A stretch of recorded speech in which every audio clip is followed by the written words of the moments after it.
wabarakatuh. Saya Nurmianti Fauzia Elmaking dengan NIM 12540100157. Di sini saya akan menjawab pertanyaan-pertanyaan UAS Ilmu Komunikasi yang diampu oleh dosen pengampu Dr. Haji Cecep Suryana, MSI. Pertanyaan yang pertama, ilmu komunikasi itu berasal dari retorika.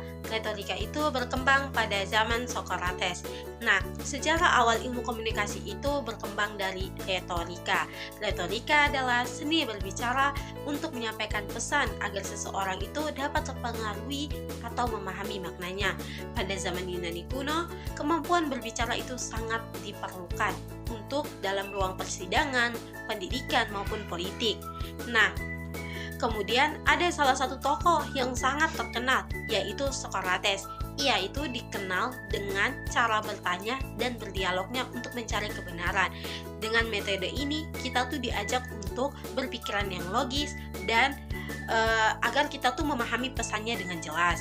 Socrates itu menekankan bahwa dalam berbicara kita tuh harus memiliki etika, kejelasan, dan kejujuran. Dari prinsip-prinsip Socrates ini kemudian dilanjutkan oleh Plato dan disempurnakan oleh Aristoteles. Nah, dengan konsepnya yaitu pathos, ethos, dan logos. Dari konsep inilah mulai terbentuk dasar-dasar ilmu komunikasi modern, terutama pada hal penyusunan pesan, cara mempengaruhi audiens, maupun cara berkomunikasi dengan baik atau efektif. Pertanyaan yang kedua, komunikasi sebagai tindakan satu arah, artinya komunikasi itu berjalan secara diadik. Nah, hal ini dikarenakan adanya hubungan timbal balik pada saat berkomunikasi. Nah, pernyataan tersebut kurang tepat karena komunikasi satu arah dan komunikasi diadik itu adalah dua hal yang berbeda, di mana komunikasi satu arah adalah komunikasi yang berjalan dari satu orang ke orang lain tanpa ada balasan. Jadi penerimanya tuh tidak memberi balasan atau respon. Jadi dia tuh berjalannya satu jalur. Contohnya seperti pada saat kita menonton TV, mendengarkan pengumuman, mendengarkan radio. Nah, penerimanya tuh hanya mendengarkan tanpa memberikan respon. Kemudian sedangkan komunikasi diadik adalah komunikasi antara satu pihak ke pihak yang lain yang saling berinteraksi. Nah, dalam komunikasi diadik pihak dari satunya tuh harus sama-sama aktif, saling menanggapi, terus saling bertukar pesan. Nah, inilah yang disebut dengan komunikasi dua jalur karena adanya umpan balik. Contohnya tuh seperti pada saat kita dua orang saling bertanya jawab atau saling berdiskusi. Nah, itu tuh contohnya komunikasi diadik. Jadi, komunikasi satu arah dan komunikasi diadik adalah dua hal yang berbeda. Kalau komunikasi satu arah itu tuh tidak membutuhkan umpan balik, sedangkan komunikasi dua arah tuh melibatkan umpan balik. Pertanyaan yang ketiga, pada saat komunikasi itu dianggap sebagai proses sebab akibat, maka komunikasi itu akan lebih dinamis. Hal ini terjadi karena adanya umpan balik. Nah, artinya setiap pesan yang kita sampaikan akan menimbulkan reaksi dari orang lain. Nah, dari reaksi inilah atau umpan balik inilah yang membuat pesan itu lebih hidup dan dinamis. Nah, umpan balik ini membuat komunikasi itu tidak berjalan satu arah. Nah, ketika si penerima pesan ini merespon dengan menjawab atau menggunakan anggukan ataupun dengan ekspresi wajah, nah pengirim ini bisa menyesuaikan pesan yang selanjutnya. Nah, si pengirim ini itu sebagai sebab dan si penerima ini sebagai akibat, sehingga komunikasi itu berjalan lurus dan sering berlanjutan. Nah, jadi komunikasi ini dapat terjadi apabila terjadinya flashback, yaitu proses komunikasi yang berjalur dua arah dan saling memengaruhi. Pertanyaan yang keempat, jika kita melihat konteks komunikasi dari keterlibatan jumlah pesertanya, beberapa komunikasi itu memiliki derajat keterlibatan yang paling tinggi. Komunikasi massa memiliki derajat keterlibatan yang paling tinggi. Nah, jika komunikasi dilihat dari jumlah orang yang terlibatnya, nah, beberapa komunikasi itu memiliki tingkatan derajat kedekatan fisik yang berbeda-beda. Jika pesertanya sedikit, maka derajat kedekatan fisiknya itu akan lebih dekat. Nah, begitu pula dengan komunikasi massa.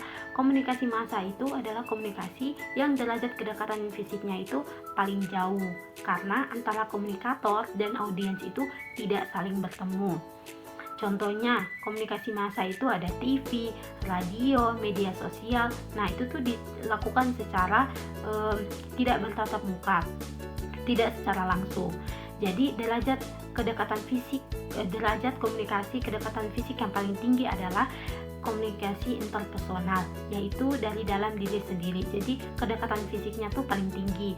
Dan komunikasi diadik yang dua orang saling berbicara dan berhadapan dan jaraknya tuh sangat dekat.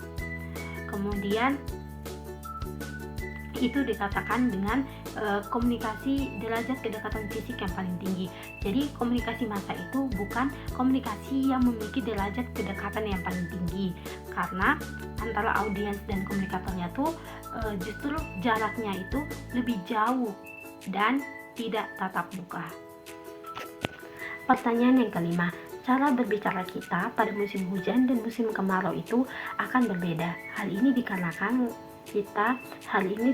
konteks komunikasi kita berdasarkan aspek fisik.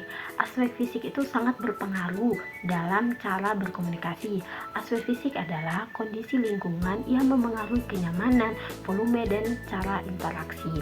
Misalnya pada saat musim hujan, nah kondisinya tuh akan lebih dingin, kemudian anginnya kencang, dan suara hujan itu membuat kita susah untuk mendengar. Oleh karena itu kebanyakan orang tua akan mengeraskan suaranya lebih cepat dan pesan yang disampaikan itu singkat agar tetap terjaga inti pesannya.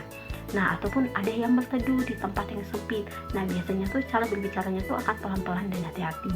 Sedangkan pada musim kemarau yang kondisinya tuh kering dan panas, nah itu tuh membuat orang-orang tuh pada malas untuk berbicara yang panjang. Kemudian nadanya tuh lebih pelan dan intonasinya tuh yang lebih, intinya yang gak cepat tenang dan gak cepat bikin capek. Karena sebagian orang tuh ada cara berbicaranya tuh kalau mau jangan cepat capek, lebih tenang dan langsung. Nah, cara berkomunikasi kita yang bermacam-macam ini terjadi karena lingkungan memengaruhi kenyamanan, volume, dan gaya interaksi. Konteks komunikasi ini dapat berubah sesuai dengan aspek fisik keadaan di sekitar kita. Pertanyaan yang keenam, kesamaan dalam hal-hal tertentu, misalnya ras, agama, bahasa, pendidikan, ekonomi, dan hal itu membuat seseorang pun merasa tertarik dan pada gilirannya mereka menjadi dekat dan komunikasinya menjadi efektif. Nah, dari latar-latar belakang tersebut membuat seseorang tuh merasa nyaman. Nah, latar-latar belakang tersebut menjadi fungsi atau jembatan bagi seseorang agar dia tuh merasa nyaman, merasa diterima dan dimengerti orang lain. Ketika seseorang itu sudah merasa nyaman dengan ketika seseorang itu sudah merasa tertarik sama satu hal, maka dia akan mustahil untuk ada hambatan dalam komunikasi tersebut. Apalagi dia sudah mengerti apa yang dibahas dan mau terbuka tentang hal itu. Nah, itu membuat komunikasi itu berjalan secara efektif. Selain itu, kesamaan bahasa dan pengetahuan itu membuat seseorang tuh mudah untuk memahami sesuatu dan tidak mudah salah paham. Dengan kata lain, kesamaan seseorang semakin banyak kesamaannya, maka komunikasinya tuh akan berjalan semakin lancar dan hubungannya pun akan lebih baik lagi. Yang ketujuh, gangguan karena adanya perbedaan persepsi antara komunikator dan khalayak terdapat pada pesan dalam berkomunikasi merupakan gangguan psikologi. Nah, gangguan ini bisa terjadi karena komunikator dan audiens, komunikator dan penerima pesan itu memiliki persepsi dan sudut pandang yang berbeda-beda. Walaupun kata-kata yang dikeluarkan dalam berkomunikasi itu sama, tapi cara orang menanggapinya tuh berbeda-beda karena memiliki pengalaman, emosi, dan sudut pandang yang berbeda-beda. Nah, gangguan ini disebut gangguan psikologi yang disebabkan oleh proses mental pada diri seseorang. Contohnya, ketika seseorang itu sedang seseorang itu salah menafsirkan karena dia sedang marah. Nah, dari gangguan psikologi ini dapat membuat terjadinya konflik, salah paham, atau pesan itu tidak tersampaikan dengan baik. Oleh karena itu, perlunya seorang komunikator itu untuk memahami psikologi audiensnya. Nah, itu menjadi kunci yang sangat penting. Piring kesayangan ibu itu pecah oleh ayah. Kemudian ibu berkata, "Sayang." Nah, pada keesokan harinya ada sebuah amplop yang tebal disimpan di dalam buket. Nah, itu adalah hadiah dari ayah yang diberikan kepada ibu. Kemudian ibu berkata, "Sayang." Sayang, satu kata yang sama tapi memiliki makna yang berbeda-beda karena cara pelafalannya. Ini disebut parabahasa. Nah, pada hal yang pertama, ketika piring pecah, ibu mengatakan sayang karena marah dan kaget. Pada hari kedua, ibu mengatakan sayang karena ibu mendapatkan hadiah karena rasa bahagia.